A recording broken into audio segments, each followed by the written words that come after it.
Gianna Romano had cleaned enough mansions in her 28 years to know that rich people were all the same. They left coffee rings on marble countertops, forgot to turn off bathroom faucets, and never noticed when their housekeepers existed. Which was why, when Lorenzo Vitale appeared in his kitchen doorway at 7 in the morning on a Tuesday, she nearly dropped the espresso pot. "You're here early," she said, recovering quickly. She'd worked for the man for 6 months, and could count on one hand the number of times she'd seen him before noon. Lorenzo Vitale didn't look like he'd just woken up. His dark hair was already styled, his white dress shirt crisp despite the early hour. He was the kind of handsome that made women stupid, all sharp jawline and darker eyes that noticed too much. Gianna had made it a point never to be stupid about anything, especially not her employer. "I could say the same." His voice carried the faint rasp of his first coffee, his gaze tracking her movements as she set the pot on the stove. "You're usually gone before I'm awake." "You're usually asleep until noon." The corner of his mouth lifted. "Fair." She busied herself with the espresso, hyper-aware of his presence in a way that annoyed her. The kitchen was enormous, all white marble and stainless steel, but somehow he made it feel smaller just by standing there. "I need to ask you something," he said. Gianna's stomach dropped. This was it. 6 months of steady work, and she'd finally done something wrong. Maybe he'd noticed the chip in the vase she'd accidentally caused last week. Or maybe someone had finally told him that housekeepers weren't supposed to reorganize their employers' bookshelves by color, because it looked better that way. "Okay," she said, then immediately regretted the word. She sounded nervous. She turned to face him, crossing her arms. "What did I do?" "Nothing." He moved further into the kitchen, and she caught his scent, something expensive and cedar dark. "I have a proposition." "That's not ominous at all." His smile widened slightly, like he was surprised she'd said it out loud. Most people probably didn't talk back to Lorenzo Vitale. Gianna had learned early in life that the only way to survive powerful men was to never let them see you flinch. "I need a date for an event on Saturday," he said. "A wedding. Family obligation." She stared at him. "You're asking me to recommend someone?" "I'm asking you to be someone." The espresso pot started hissing behind her. She turned off the burner on autopilot, her mind racing. "You want me to be your date?" "Yes. To a wedding." "A family wedding," he corrected, like that made it better. "My cousin. It's complicated." "Complicated how?" He leaned against the counter, and she tried not to notice how the movement made his shoulders shift under his shirt. "My family has expectations. I've been dodging questions about my personal life for months. If I show up alone to another wedding, my mother will spend the entire reception introducing me to every available woman in a 50-mile radius. So bring an actual date." "I don't have time to date." "Then tell your mother to back off." "You've never met my mother." Gianna poured the espresso into a cup, her hands steady despite the absurdity of the conversation. "Let me get this straight. You want to pay me to pretend to be your girlfriend for a night so your mother will stop matchmaking." "I want to pay you to be my date," he corrected. "There's a difference." "Is there?"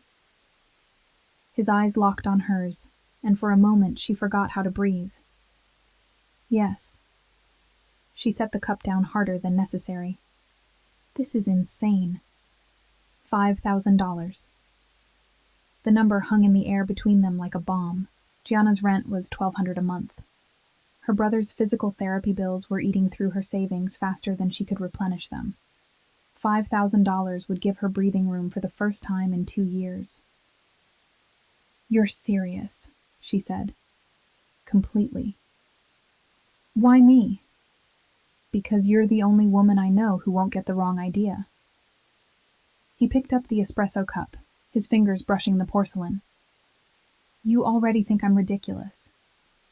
"I don't think you're ridiculous." "You reorganized my bookshelf by color." Heat crept up her neck. "You noticed that?" "I notice everything, Gianna." The way he said her name made something low in her stomach tighten. She'd heard him say it before, usually in passing, but never like this. Never with his full attention focused on her like she was a problem he was trying to solve. "What would I have to do?" she asked. "Show up, look beautiful, convince my family we're together. That's it?" That's it. She should say no. Every instinct she had screamed that this was a terrible idea. Lorenzo Vitale wasn't just rich, he was dangerous. She didn't know the specifics of his business, but she wasn't stupid. Men who had armed guards at their gates and took phone calls in Italian at 3 a.m. weren't running legitimate operations. But $5,000. "I don't have anything to wear to a wedding," she said. His expression shifted, something that might have been satisfaction crossing his features. "I'll take care of it." "Of course you will." Is that a yes? She should say no. She picked up a dishcloth instead, wiping down the already clean counter. "What happens when the wedding's over and we're not dating anymore? Won't your mother just start up again?" "I'll tell her it didn't work out." "And she'll believe that?" "She'll have to." Gianna turned to face him fully, studying his expression. He looked calm, controlled, like he was negotiating a business deal instead of asking his housekeeper to be his fake date. But there was something else there too. Something in the way his gaze kept dropping to her mouth before flicking back up. "You could ask anyone," she said. "Why not someone from your world? Someone who already knows how to handle family weddings and nosy relatives." "Because everyone in my world wants something from me." He set down the espresso cup. "You already have a job. You don't need me for anything except a paycheck." "That's depressing." "That's honest." She laughed despite herself, sharp and short. "Fine, but I have conditions." "Name them." "I'm not lying to your mother's face. If she asked me a direct question, I'm telling her the truth." "Fair enough. And I'm not doing anything illegal." Something flickered in his expression, amusement mixed with something darker. "I'm not asking you to. Just covering my bases. Anything else?" She met his gaze steadily. "Half up front, half after." He smiled then, a real smile that transformed his entire face. "Deal." He extended his hand. Gianna hesitated for only a second before taking it. His palm was warm, his grip firm, and the handshake lasted a beat too long. When he released her, her skin still tingled. "Saturday," he said. "I'll have a dress delivered by Friday. Someone will come by to do hair and makeup at 4. "This is insane," she said again. "Probably." He picked up his espresso cup and headed for the door, then paused. "Gianna?" "Yeah?" "Thank you." After he left, she stood in the kitchen for a long moment, staring at her hand like it might explain what she'd just agreed to. $5,000 to play dress-up for a night. It was easy money. Stupid money. So why did she feel like she'd just made a deal with the devil? By Friday afternoon, Gianna had almost convinced herself the whole thing had been a fever dream. Lorenzo had been gone most of the week, and the house had returned to its normal, quiet rhythm. She'd cleaned, organized, and tried not to think about what kind of dress a Mafia boss would choose for his fake date. The answer arrived at 2 p.m, in the form of a garment bag carried by a woman in head-to-toe black, who looked like she could kill someone with her cheekbones. "Gianna Romano?" the woman asked. "That's me." "I'm Valentina. I have your dress, shoes, and accessories for tomorrow's event." She swept past Gianna into the foyer like she owned the place. "Where can I set up?" "Set up?" "For the fitting." Valentina's expression suggested this should have been obvious. "The dress will need alterations." "I thought it was already done." "Nothing is done until it fits perfectly." Valentina's gaze swept over Gianna with professional assessment. "You're smaller than he said. That's good. Easier to take in than let out." 20 minutes later, Gianna stood in front of her bathroom mirror in the most beautiful dress she'd ever seen. It was deep emerald green. the kind of color that made her dark hair look richer and her olive skin glow. The neckline was elegant without being revealing, the fabric hugging her waist before flowing to the floor. "It's too much," she said. "It's perfect." Valentina circled her, pinning the hem. "He has good taste." "He picked this himself?" "He sent me photos of you and told me to find something that would make his mother approve and his cousins jealous." Valentina smiled. "I think I succeeded." Gianna's reflection stared back at her, unfamiliar and elegant. She looked like someone who belonged at a family wedding, someone who could stand next to Lorenzo Vitale and not look out of place. "This is crazy," she muttered. "What is?" "Nothing." Valentina finished the hem and stood back. "There, perfect. I'll have the final alterations done by tonight and deliver it tomorrow morning." She started packing her supplies. "Hair and makeup will arrive at 4. The car comes at 6. "Right." At the door, Valentina paused. "A word of advice?" "Sure." "Lorenzo Vitale doesn't do anything without a reason." Her dark eyes were knowing. "Whatever he told you this is about, there's more to it. It's just a family wedding. Nothing is just anything with that family." Valentina's smile was sharp. "But you'll figure that out soon enough." After she left, Gianna stood in her small apartment and wondered what the hell she'd gotten herself into. $5,000. One night. How complicated could it be? Her phone buzzed. A text from an unknown number. "Valentina says the dress looks good. See you tomorrow. L." She stared at the message. He'd texted her himself. Not through an assistant or a note left on the counter. He'd taken the time to get her number and send a message. She typed back, "How did you get my number?" His response came immediately. "I'm very thorough." "That's not creepy at all. You're the one who agreed to be my date. For $5,000. I'd agree to a lot for $5,000. There was a longer pause this time. Then, "Good to know." Gianna set her phone down, her heart beating faster than it should. This was a job, a transaction, nothing more. So why did his last message feel like a promise? The part 2. Saturday arrived with the kind of perfect weather that made Gianna suspicious. Cloudless sky, gentle breeze, the universe conspiring to make this ridiculous charade go smoothly. The hair and makeup team showed up at exactly 4 o'clock. 2 women who worked in synchronized silence, transforming her bathroom into a salon. Gianna sat still while they worked, trying not to think about the fact that she was being professionally styled to meet Lorenzo Vitale's mother. "You have beautiful bone structure," the makeup artist said, tilting Gianna's face toward the light. "Very classic." "Thanks. He must really like you. Lorenzo doesn't usually go to this much trouble." Gianna's stomach tightened. "We're just dating."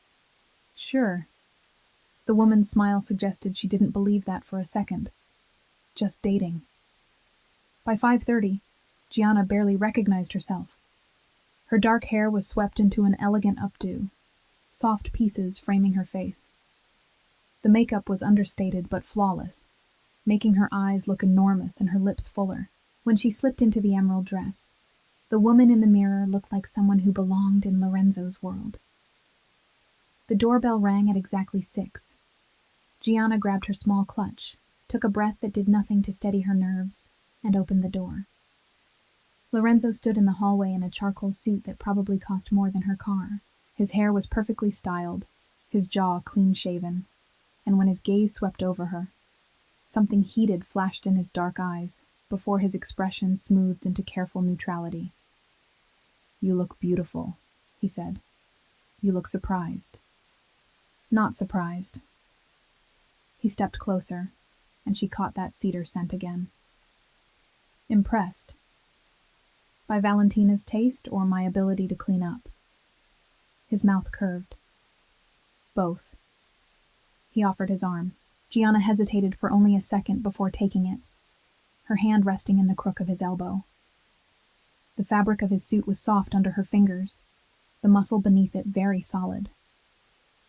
The car waiting downstairs was exactly what she expected. Black, expensive, with tinted windows and a driver who didn't make eye contact. Lorenzo held the door for her, and she slid into leather seats that probably cost more than her entire apartment. He settled beside her, close enough that she could feel the heat of him through the thin fabric of her dress. The car pulled away from the curb smoothly. "So," Gianna said, because the silence felt too heavy. "What's the story?" "The story?" "How we met. How long we've been dating. The details your family will definitely ask about." Lorenzo's gaze was focused on her face with an intensity that made her pulse quicken. "We met 6 months ago when you started working for me. That's the truth. The best lies are mostly truth." He shifted slightly, his knee brushing hers. "We kept things professional at first. But I noticed you. The way you moved through my house like you belonged there. How you weren't intimidated by me. I'm still not intimidated by you." "I know." His voice dropped lower. "That's what made me ask you out 3 months ago." 3 months? Long enough to be serious, short enough that my mother won't expect a ring yet. Gianna processed that. "Your mother expects rings?" "My mother expects grandchildren." He said it without inflection, but she caught the tightness around his eyes.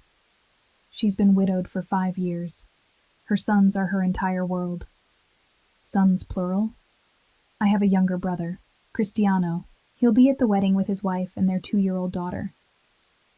Lorenzo's expression softened slightly.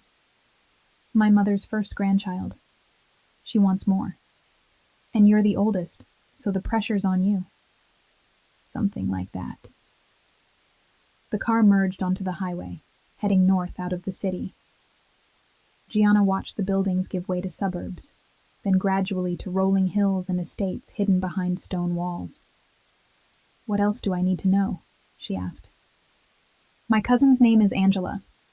She's marrying a man my mother doesn't approve of, which is causing family drama."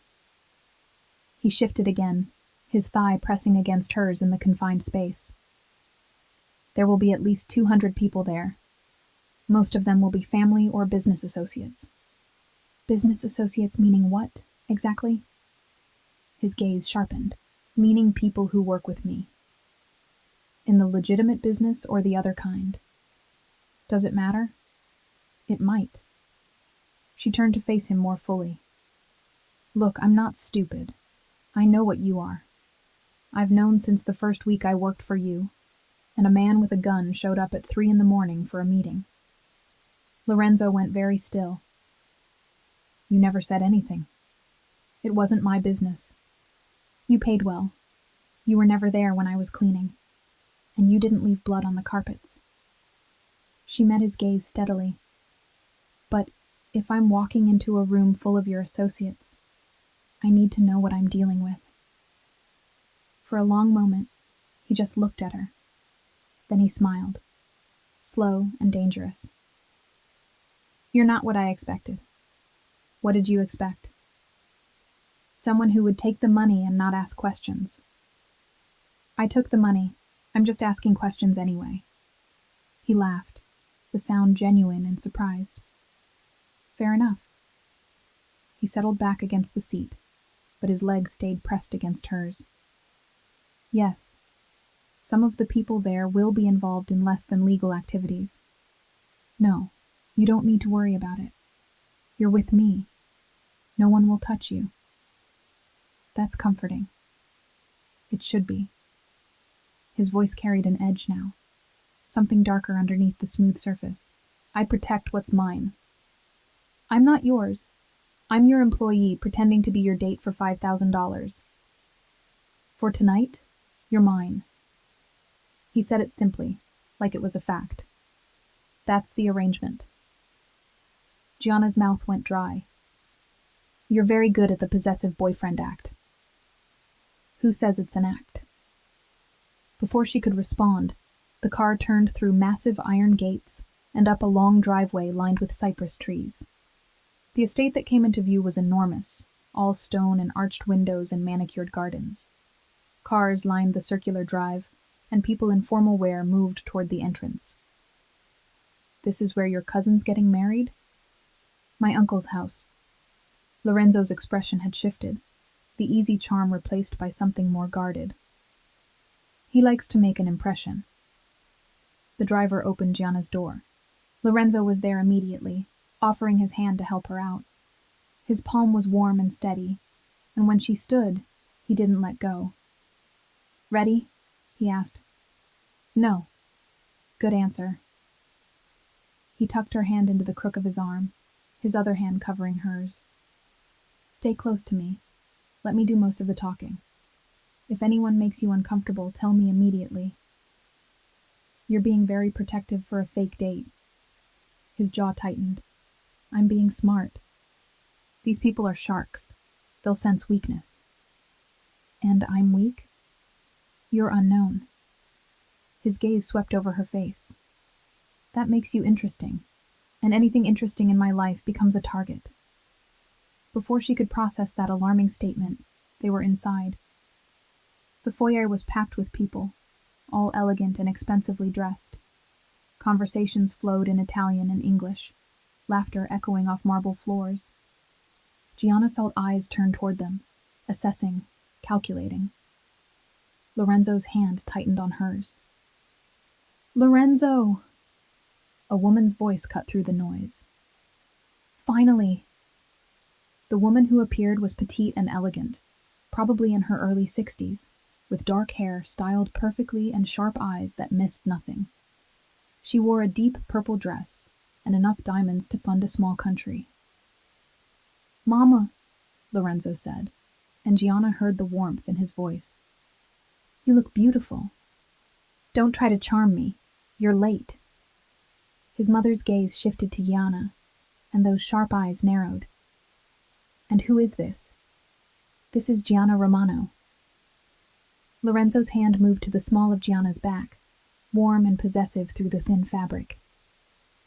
"Gianna, my mother, Carmela Vitale." Carmela's expression didn't change, but something flickered in her eyes. "Romano, are you related to the Romanos from Boston?" "No, ma'am. My family's from Brooklyn." "Brooklyn." Carmela stepped closer, studying Gianna like she was a painting of questionable authenticity. "And how did you meet my son?" Gianna felt Lorenzo tense beside her, but she smiled. "I clean his house." The silence that followed was deafening. Several nearby conversations stopped. Lorenzo's hand pressed harder against her back. Then Carmela laughed, bright and genuine. "You clean his house. 3 times a week. And he asked you to this wedding." "He did." Carmela's gaze shifted to Lorenzo, something like approval in her expression. "Interesting." She looked back at Gianna. "You're honest. I like that. Most of the women he brings around lie through their teeth." "I don't bring women around," Lorenzo said tightly. "Exactly my point." Carmela patted Gianna's arm. "Come, I want to introduce you to everyone." "Mama." "Don't mama me. If you're going to bring a girlfriend to a family wedding, she meets the family." Carmela was already pulling Gianna away, surprisingly strong for such a small woman. "You can have her back later." Gianna glanced over her shoulder at Lorenzo. He looked like he wanted to argue, but a man had appeared at his elbow, saying something low and urgent in Italian. His expression shifted, all business, and he nodded once before disappearing into the crowd. So much for staying close. "Don't worry about him," Carmela said, navigating through the crowd with practiced ease. "Business never stops, even at weddings. You'll learn that if you stick around. We've only been dating a few months." Carmela's tone suggested she didn't believe that for a second. "My son doesn't bring women to family events, ever. So either you're very special, or he's using you for something." Gianna's heart stuttered. "That's direct. I'm 63 years old. I don't have time for games." Carmela stopped in front of a group of women who all looked related, same dark hair and sharp eyes. "Girls, this is Gianna. She's dating Lorenzo." The women's reactions ranged from surprise to outright shock. One of them, probably in her 30s, looked Gianna up and down with undisguised interest. "You're the housekeeper," she said. "I am." "And you're dating him." "I am." The woman smiled. "Good for you. He needs someone who sees past the suits and the money." She extended her hand. "I'm Sophia, Lorenzo's cousin. Welcome to the circus." The next hour passed in a blur of introductions. Lorenzo's family was enormous, loud, and surprisingly warm once they decided Gianna wasn't a threat. She met cousins, aunts, uncles, and several small children who ran through the crowd like tiny tornadoes. Through it all, she felt eyes on her. Lorenzo's eyes. He'd reappeared across the room, deep in conversation with a group of men in expensive suits. But his gaze kept finding her. Every time she looked up, he was watching. The ceremony started at 7. Gianna found herself seated in the third row, Carmela on one side and Sophia on the other.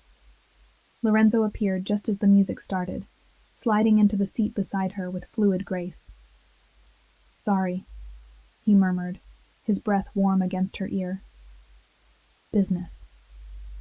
Your mother's terrifying." "I know." His hand found hers, fingers lacing together. "You survived." "Barely." The ceremony was beautiful, all flowers and candlelight and promises. Gianna tried to focus on the bride and groom, but she was hyper-aware of Lorenzo beside her, the way his thumb traced circles on the back of her hand, how his leg pressed against hers, the heat of him in the cool church. When the bride and groom kissed, applause filled the space. Lorenzo leaned closer, his mouth nearly touching her ear. "You're doing well," he said quietly. "I haven't done anything. You told my mother you cleaned my house. You said not to lie to her face." His laugh was low and dark. "I didn't think you'd actually do it. Underestimating me already? Never again." The reception was held in a massive tent behind the house, all white fabric and twinkling lights. Gianna found herself at a table with Lorenzo's immediate family. Carmela, his brother Cristiano with his wife and daughter, and Sophia with her husband. Lorenzo kept his hand on her throughout dinner, on her knee under the table, on the small of her back when they stood for toasts. Possessive and constant, like he was proving something. "You two are adorable," Sophia said, wine making her bold. "How long did you say you've been together?" 3 months, Lorenzo answered smoothly. "And you're already bringing her to family events." Sophia's smile was knowing. "That's serious for you." "It is." Gianna felt his hand tighten on her knee. She looked at him, but his expression was unreadable, all smooth charm and careful control. "Dance with me," he said suddenly, standing and offering his hand. The band was playing something slow and romantic. Lorenzo led her to the dance floor, pulling her close with one hand on her waist, the other holding hers. They moved together easily, and Gianna tried not to think about how well they fit. "Your family likes me," she said. "They do." "That's going to make it awkward when we break up." His hand tightened on her waist. "Who says we're breaking up?" "That's the arrangement. One night, $5,000. Arrangements can change." Her heart stuttered. "What are you saying?" "I'm saying my mother already asked when she should expect us for Sunday dinner." His gaze was intense, focused entirely on her. "I'm saying my cousin Sophia told me I'd be an idiot to let you go. I'm saying this feels more real than anything I've done in years. Lorenzo, I know it's crazy." His thumb traced her spine through the dress. "I know this was supposed to be simple, but nothing about you is simple, Gianna." She should pull away, should remind him this was a transaction. Instead, she let him hold her closer, his heart beating steady against hers. This is a bad idea. Part 3. This is a bad idea, Gianna whispered, but she didn't pull away. Probably. Lorenzo's hand slid higher on her back, his touch burning through the thin fabric. But I stopped caring about good ideas the moment you walked out of your apartment in this dress. Before she could respond, someone tapped Lorenzo's shoulder. A man in his 40s, expensive suit, cold eyes that assessed Gianna like she was merchandise. Vitale, we need to talk. Lorenzo's expression shifted, the warmth disappearing behind a mask of cool professionalism. Not now, DeMarco. It's about the shipment. There's a problem. Then handle it. It requires your attention. DeMarco's gaze flicked to Gianna dismissively. Send your date back to the table. This won't take long. Gianna felt Lorenzo go rigid. His hand on her waist tightened possessively, and when he spoke, his voice carried an edge that made her pulse quicken. You'll watch your tone when you speak about her. DeMarco raised an eyebrow. Since when do you get territorial over a cleaning girl? The words hung in the air like a slap. Around them, nearby couples slowed their dancing, attention shifting toward the confrontation. Gianna saw Sophia watching from the table, concern in her eyes. Carmela had gone very still, her gaze sharp and assessing. Apologize, Lorenzo said quietly. Too quietly. For what? Stating facts? DeMarco's smile was cruel. Everyone knows what she is. You pay her to scrub your floors. Now you're paying her to warm your bed at family events. It's not exactly... Lorenzo moved so fast Gianna barely saw it. One moment they were standing on the dance floor. The next, Lorenzo had DeMarco by the throat, backing him against the nearest support pole. The music stuttered to a stop. Conversations died. Say another word about her, Lorenzo said, his voice deadly calm, and I'll break every bone in your hand. Then you'll never handle another shipment for me or anyone else. DeMarco's face was turning red, but he managed to choke out, You're making a scene. I don't care. Lorenzo's grip tightened. Apologize to her. Now. Gianna's heart hammered against her ribs. Every eye in the tent was on them. She saw Lorenzo's family watching, saw business associates exchanging glances, saw the bride and groom frozen mid-dance. This was spiraling out of control. She stepped forward, her hand on Lorenzo's arm. It's fine. Let him go. It's not fine. Lorenzo didn't look at her, his focus entirely on DeMarco. No one disrespects you. Not in front of me. Not ever. Lorenzo. Carmela's voice cut through the tension. She'd appeared beside them, small but commanding. Let him go. You've made your point. For a long moment, Lorenzo didn't move. Then his hand opened, and DeMarco stumbled back, gasping. Lorenzo turned to face the crowd, his arm sliding around Gianna's waist, pulling her tight against his side. Let me be clear, he said, his voice carrying across the silent tent. Gianna is mine. Anyone who disrespects her disrespects me. Anyone who touches her answers to me. Anyone who so much as looks at her wrong will regret it. His hand splayed possessively across her hip. Is that understood? Silence. Then someone started clapping. Sophia, grinning like she'd just won a bet. Others joined in, scattered applause that felt more like approval than mockery. The band started playing again, conversations resuming, but the energy had shifted. DeMarco straightened his tie, his face mottled with anger and humiliation. You'll regret this. Get out. Lorenzo's voice was flat. You're done. DeMarco looked like he wanted to argue, but something in Lorenzo's expression made him think better of it. He turned and walked away, shoving through the crowd toward the exit. Lorenzo's hand was still on Gianna's hip, his grip almost bruising. She could feel the tension radiating through him, the barely controlled violence just beneath the surface. Around them, people were pretending not to stare, but she felt the weight of their attention. That was insane, she said quietly. He disrespected you. He insulted your cleaning lady. That's not worth starting a war over. Lorenzo finally looked at her, and the intensity in his dark eyes made her breath catch. You're not just my cleaning lady. Not anymore. What am I, then? His jaw tightened. Mine. Before she could process that, Carmela was there, her expression unreadable. Walk with me, Gianna. It wasn't a request. Gianna glanced at Lorenzo, but he nodded once, releasing her reluctantly. Carmela took her arm and guided her away from the dance floor, out of the tent, and into the cool night air of the gardens. They walked in silence for a moment, the sounds of the reception fading behind them. Finally, Carmela stopped beside a fountain, the water trickling softly in the darkness. My son just claimed you in front of 200 people, Carmela said. Half of them are family. The other half are business associates, who will spread that story from here to Sicily by morning. She turned to face Gianna. Do you understand what that means? Gianna's stomach tightened. That he's committed to the arrangement. Arrangement. Carmela's laugh was sharp. Is that what you think this is? That's what it was supposed to be.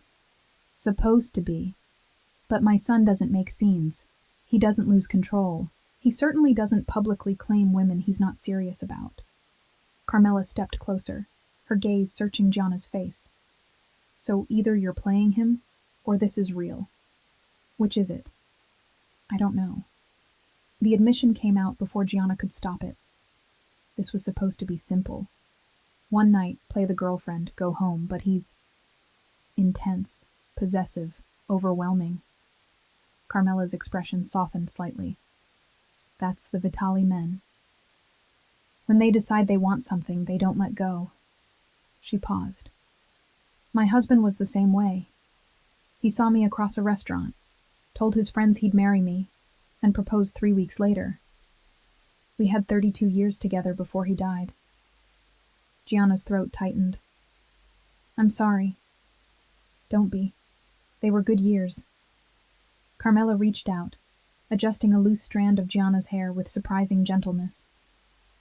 But they weren't easy. Loving a man like that never is. They're dangerous, controlling, and they think they own everything they touch. Her gaze sharpened. The question is whether you're strong enough to handle it. I don't even know if I want to handle it. Then you'd better figure it out, because after tonight everyone thinks you're his. That puts a target on your back. Carmela's voice was matter of fact. His enemies will see you as leverage. His allies will see you as a weakness to exploit. And his family... She smiled slightly. We'll expect you at Sunday dinner. Before Gianna could respond, footsteps crunched on the gravel path.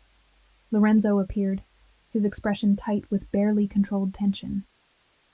Mama, he said, I need to talk to Gianna. I'm sure you do.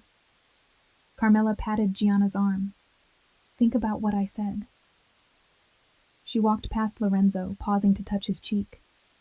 Try not to scare her away completely. Then she was gone, leaving them alone in the garden. Lorenzo closed the distance between them in 3 strides. Are you all right? Am I all right? Gianna's voice came out sharper than intended. You just choked a man in front of your entire family because he insulted me. He deserved worse. That's not the point. The point is... She broke off, frustration and confusion warring inside her.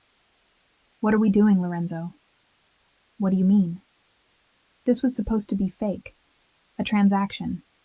But you just claimed me like I'm actually yours, like this is real. His expression shifted, something raw and honest breaking through the careful control. Maybe it is real. You can't just decide that. Why not? Because... She gestured helplessly. Because I'm your housekeeper.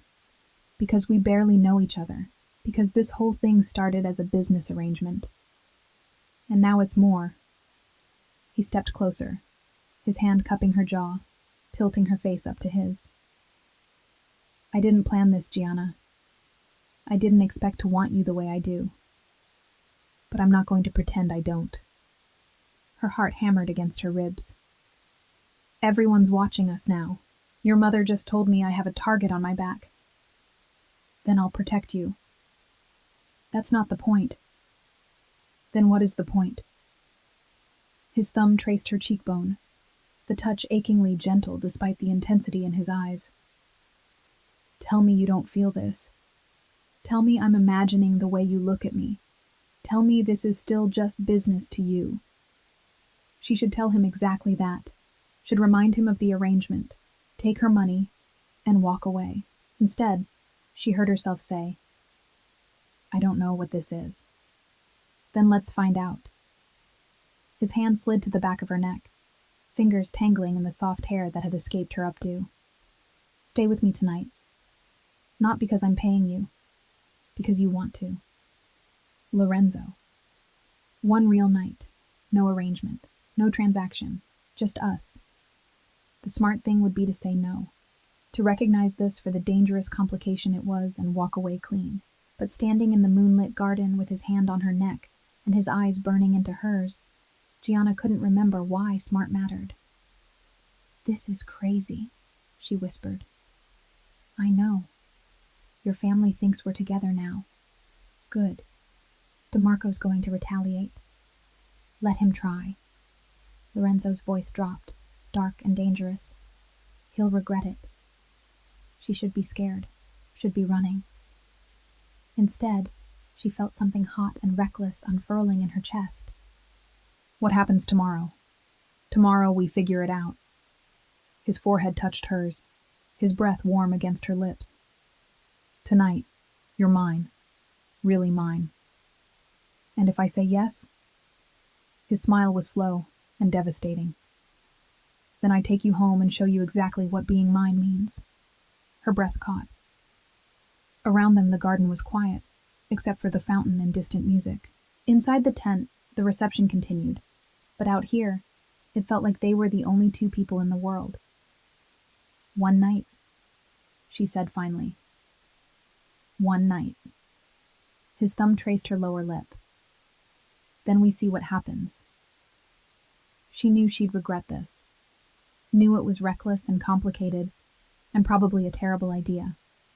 But when Lorenzo kissed her, slow and deep and possessive, she stopped caring about regret. When they finally broke apart, his eyes were dark with promise. "Let's go." "Now? The reception's not over?" "I don't care." His hand found hers, lacing their fingers together. "I just publicly claimed you in front of everyone who matters. I'm not spending another minute making small talk when I could have you alone." He led her back toward the tent, but instead of going inside, he guided her around to the front where the cars were parked. His driver appeared immediately, opening the door to the black sedan. Lorenzo helped her inside, then slid in beside her, close enough that his thigh pressed against hers. The door closed, cocooning them in leather and darkness. "Where to, sir?" the driver asked. "Home." Lorenzo's hand settled on Gianna's knee, possessive and warm. "Fast." As the car pulled away from the estate, Gianna watched the lights fade behind them. Somewhere in that tent, Lorenzo's family was probably gossiping about them. DeMarco was probably plotting revenge. The bride and groom were probably relieved the drama hadn't completely overshadowed their wedding. And she was in a car with a man who'd just publicly claimed her, heading toward a night that would change everything. Lorenzo's hand slid higher on her thigh, and when she looked at him, the heat in his eyes made her pulse race. "No regrets?" he asked quietly. She should have 1,000 regrets. Instead, she leaned closer, her hand covering his. "Ask me tomorrow." His smile was dark and promising. "Tomorrow, you won't remember how to regret anything." Part 4. The penthouse was dark when they arrived, city lights filtering through the floor-to-ceiling windows. Lorenzo's hand stayed on Gianna's lower back as they crossed the threshold, the touch both grounding and electrifying. She'd been here dozens of times, had cleaned these floors, dusted these surfaces, organized these shelves. But standing here now, With Lorenzo closing the door behind them and the click of the lock echoing in the silence, everything felt different. "Drink?" he asked. "Trying to get me drunk? Trying to slow down before I do something that scares you away?" He moved to the bar, pouring 2 glasses of wine with steady hands that belied the tension in his shoulders. "You look like you're about to bolt." "I'm thinking about it." "Don't." He handed her a glass, his fingers brushing hers. "Talk to me instead. Tell me what you're thinking." Gianna took a sip, buying time. The wine was smooth and expensive, like everything else in Lorenzo's world. "I'm thinking this is insane. That tomorrow morning I'm going to wake up and realize I made a terrible decision." "And what else?" She met his gaze. "That I don't care." Something shifted in his expression, heat and satisfaction mixing with something softer. "Good. That doesn't concern you? That we're both making terrible decisions?" "I stopped making good decisions the moment I hired you." He set his glass down, stepping closer. "Every time you walked into a room, I found excuses to be there. Every time you bent over to pick something up, I had to leave before I did something inappropriate. Every time you argued with me about my organizational system, I wanted to kiss you until you forgot what you were saying." Her breath hitched. "You hit it well." "I had to." His hand came up to cup her jaw, thumb tracing her cheekbone. "You worked for me. There were rules, boundaries." His voice dropped. "But tonight you're not my employee. You're here because you chose to be." "I chose one night. That's all I agreed to." "Then I'll make it count." He took her wine glass, setting it beside his, then pulled her close. "Tell me to stop, and I will. But if you let me start, I'm not holding back." She should tell him to stop, should recognize this for the complication it was, and leave while she still could. Instead, she fisted her hands in his shirt and pulled him down to her. "Then don't hold back." His kiss was nothing like the careful ones from earlier. This was raw and demanding, his hands sliding into her hair and tilting her head back to deepen the angle. She gasped against his mouth, and he took advantage, his tongue sweeping in to taste her. When he finally pulled back, they were both breathing hard. His eyes were dark, pupils blown wide with desire. "Bedroom, now." He didn't wait for an answer, just swept her up in his arms like she weighed nothing. She yelped, grabbing his shoulders for balance. "I can walk." "I know." He carried her down the hallway, shouldering open the door to his bedroom. "But I've been imagining carrying you in here for months. Let me have this." He set her down beside the bed, and for a moment they just looked at each other. The room was dim, only the city lights providing illumination, but it was enough to see the hunger in his expression. "Turn around," he said quietly. She did, and felt his fingers on the zipper of her dress, sliding it down with aching slowness. His knuckles brushed her spine, and she shivered. The dress pooled at her feet, leaving her in just her heels and underwear. Lorenzo's hands settled on her waist, pulling her back against him. She could feel the hard planes of his chest, the heat of him burning through his shirt. His lips found her neck, trailing kisses along the sensitive skin while his hands explored her curves. "You're so beautiful," he murmured against her throat. "I've wanted this for so long." She turned in his arms, reaching for his tie. "You're overdressed." He smiled, that devastating smile that made her stomach flip. "Fix it."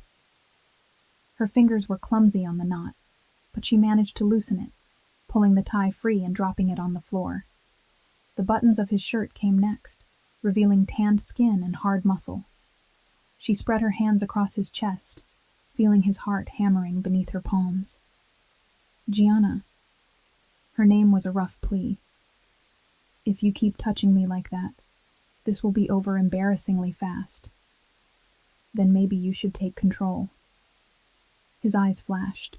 In one smooth motion, He lifted her onto the bed, following her down and caging her beneath him. Be careful what you wish for.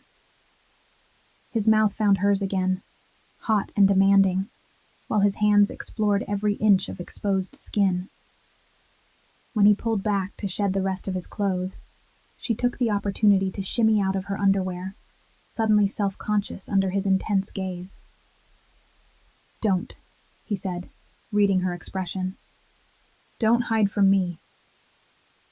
He settled between her thighs, his weight pressing her into the mattress, and the feel of skin on skin made her gasp. His hand slid up her side, over her ribs, cupping her breast, while his thumb traced lazy circles that made her arch into his touch. Tell me what you want, he murmured against her collarbone. You, just you. You have me. His hand slid lower, between her thighs, and she gasped at the intimate touch. All of me. Every part. She was drowning in sensation, in the feel of his hands and mouth, in the weight of him above her. When he finally pushed inside her, they both groaned, foreheads pressed together as they adjusted to the overwhelming intimacy. Look at me, he commanded, and when she did, the intensity in his eyes stole her breath. Mine, say it. Yours, she whispered. He started to move, slow and deep, his hands gripping her hips hard enough to leave marks.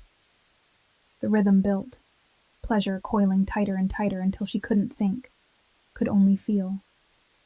When she came apart, crying out his name, he followed her over the edge with a rough groan.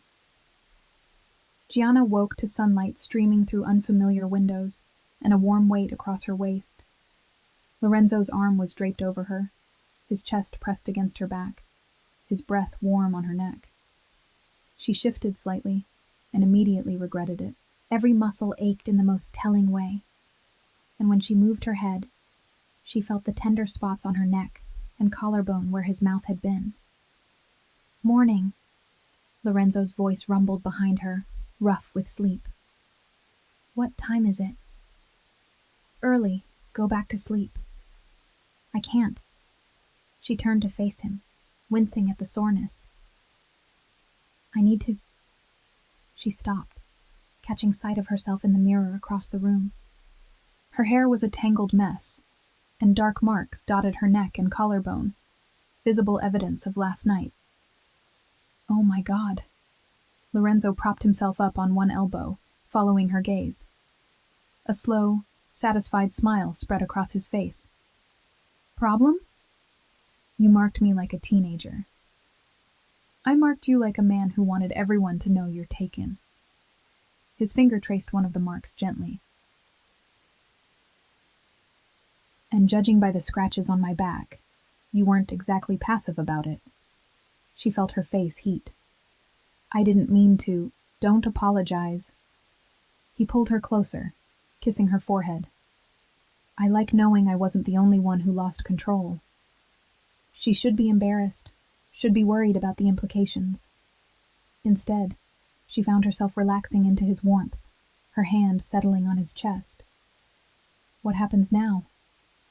Now we figure out breakfast, then we deal with whatever fallout comes from last night. His hand stroked down her spine. But first, I need to know something. What? Are you staying? Not just this morning. Really staying. Her heart hammered against her ribs. This was the moment, the choice. She could walk away, take her money, go back to her simple life, or she could step into this dangerous, complicated world and see where it led. Your mother said I have a target on my back now. You do. DeMarco's going to retaliate. Probably. Your family expects me at Sunday dinner. They do. His hand cupped her jaw, tilting her face up to his. But I'm not asking you to deal with all that. I'm asking if you want me. If this is real for you the way it is for me. She thought about the past months, about stolen glances and careful distance. About the way he looked at her when he thought she wasn't watching. About the way he'd defended her last night, violent and possessive, and completely unhinged. "It's real," she said quietly. "Terrifying, and probably a terrible idea, but real." His smile was brilliant and relieved. "Then we'll figure out the rest." He kissed her, slow and thorough, and she was just melting into it when his phone buzzed insistently on the nightstand. He groaned, reaching for it without breaking the kiss. "What?" he barked into the phone. Gianna couldn't hear the response, but she saw Lorenzo's expression shift, amusement replacing irritation. "Tell her we'll be there in an hour." He hung up. "That was Marco. My mother wants us for lunch." "Now? I look like—" She gestured at the marks on her neck. "Like you spent the night with me." "She knows." His grin was wicked. "She probably wants to interrogate you about your intentions." "Shouldn't that be my line?" "With my mother, the rules are different." He climbed out of bed, completely unself-conscious in his nakedness, and headed for the bathroom. "Shower with me. We'll face the Inquisition together." Carmela's house was warm and loud when they arrived, the scent of cooking filling the air. Lorenzo's hand stayed firmly on Gianna's lower back as they entered, a possessive touch that didn't go unnoticed. Sophia was in the kitchen with Carmela, and her eyes lit up when she saw them. "Finally, I've been dying for details." Her gaze dropped to Gianna's neck, and her grin widened. "Nice scarf. Very subtle." Gianna's hand flew to the silk scarf she'd borrowed from Lorenzo's sister's closet, strategically arranged to hide the worst of the marks. "It's cold outside." "It's 70 degrees," Sophia laughed. "But sure, let's pretend that's why you're wearing it." "Sophia, leave her alone." Carmela turned from the stove, her sharp eyes taking in everything: the scarf, the way Lorenzo kept touching Gianna, the slight stiffness in Gianna's movements. "Sit. Both of you. Lunch is almost ready." They settled at the large kitchen table, and within minutes, Marco appeared with his wife and kids. Then Lorenzo's other brother, Antonio, with his girlfriend.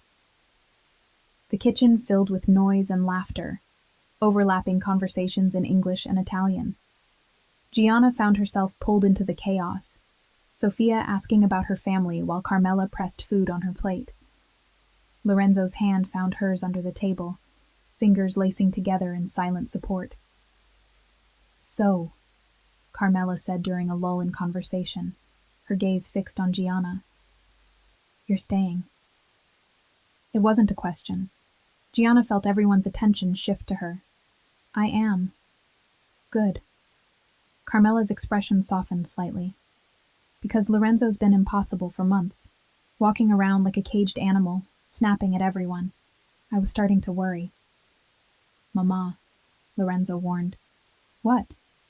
"It's true." She turned to Gianna. "He doesn't bring women home, doesn't introduce them to family. The fact that you're here, at my kitchen table, means something." "It means I'm serious about her," Lorenzo said firmly. "And I expect everyone to treat her accordingly." "Of course we will." Sophia raised her wine glass. "Welcome to the family, Gianna. Fair warning, we're loud, nosy, and we will absolutely interrogate you about everything. But we're loyal to the end." "And we protect our own," Marco added, his tone more serious.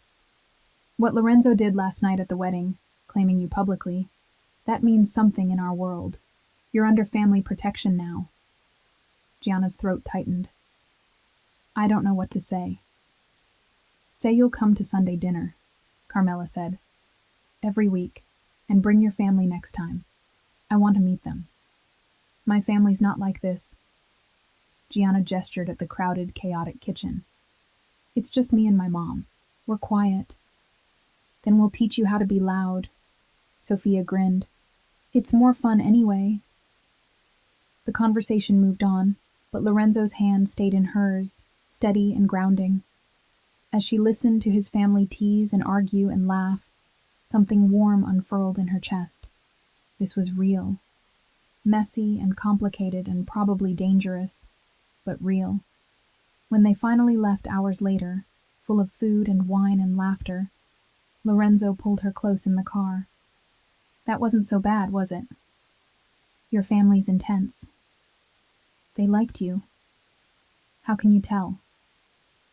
Because Sophia invited you shopping, Marco offered to teach you to shoot, and my mother asked about Sunday dinner.